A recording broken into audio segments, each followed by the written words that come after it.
When we talk about the shape of the Earth, we're not just talking about geography, we're talking about trust, perception, and meaning. This debate between flat Earth and round Earth is about more than just the facts. It's about the story behind those facts and the way we ground ourselves in the unknown. At its core, this isn't a debate about maps and models. It's a story about human beings grappling with reality, with all its paradoxes and mysteries. Imagine you're standing at the edge of the ocean, looking out at the horizon. You see a vast, endless expanse of water meeting the sky in a perfect line. Everything looks flat. Your eyes, ancient tools of survival, tell you that the Earth is a vast plain stretching out in every direction. And isn't that what we've been taught to trust? Our senses, our instincts, the immediate and tangible. Those who claim the Earth is flat take this intuition and hold it up like a lantern in the dark, illuminating every inconsistency they perceive in the narrative they've been handed. They ask, if we live on a ball spinning through space, why don't we feel it? If gravity holds oceans tight to the surface, why do helium balloons rise with such ease? If the Earth curves, why can we still see distant ships and buildings across the water when, by all calculations, they should be obscured by a curvature? They peer into the archives of history and find cosmologies that once depicted the Earth as a plane beneath a celestial dome. They point to scripture, to old myths, to the poetry of ancient peoples who described the firmament as if they knew something we'd forgotten. They point to distrust, to governments that lied, to institutions that failed, to a history of propaganda and manipulation. Space agencies become symbols of this distrust. They show images of the Earth from space and ask, how do you know this isn't a construct, stitched together and smoothed over with computer graphics? They point to NASA's early admissions that some photos of Earth were composites. They question, if a lie has been told once, can we trust the storyteller again? They argue that water, always seeking its level, defies the idea of curvature. If oceans curve, they ask, why don't bridges or canals account for that curvature when they're built across long distances? They point to the horizon's consistency. They question flight paths that seem to zigzag unnaturally when plotted on a globe, but make sense when placed on a flat map. Their skepticism becomes a way to reclaim a sense of autonomy in a world where narratives often seem imposed from the top down. But perhaps most poignantly, they lean into the philosophical. A flat Earth is a place of intimacy, of orientation, a cosmos designed with humanity at the center, an enclosed, meaningful world. To hear these perspectives is to understand that they come not from ignorance, but from a need to feel grounded in a world that often feels like it's spinning out of control. And yet, there's a deeper truth, one that asks us not to stop at comfort or suspicion, but to go further.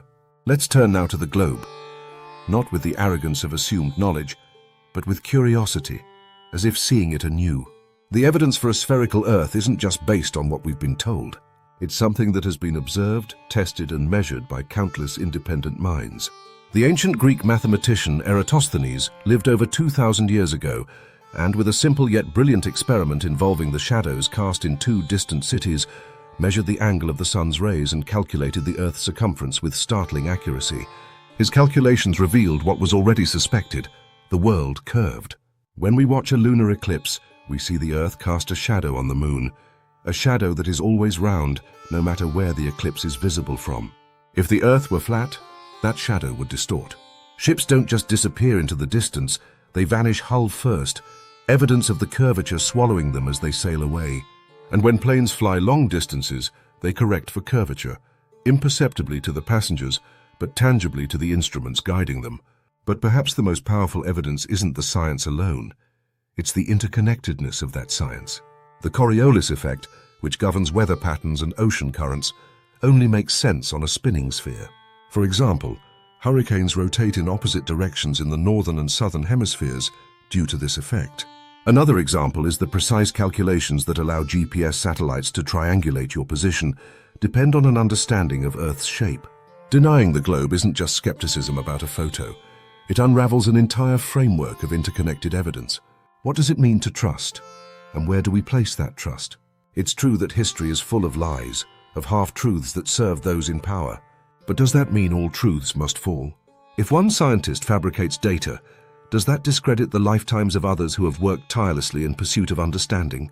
And when we dismiss their work, are we doing so out of discernment or out of a fear that nothing can be trusted at all? Tyrants throughout history have used narratives to divide populations, distract from injustices, or erode trust in institutions that could challenge their authority. By fostering debates over fundamental truths, they can fragment society and shift focus away from real power dynamics. Encouraging flat Earth versus round Earth could be a way to weaponize skepticism, turning critical thinking into confusion while maintaining control over the narrative of reality itself. There's a humility in admitting that our senses, though powerful, have limits.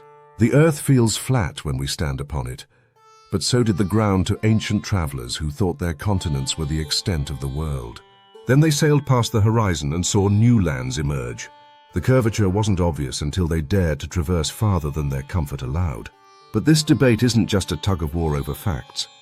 It's a clash between worldviews, between the desire for groundedness and the awe of the vast unknown.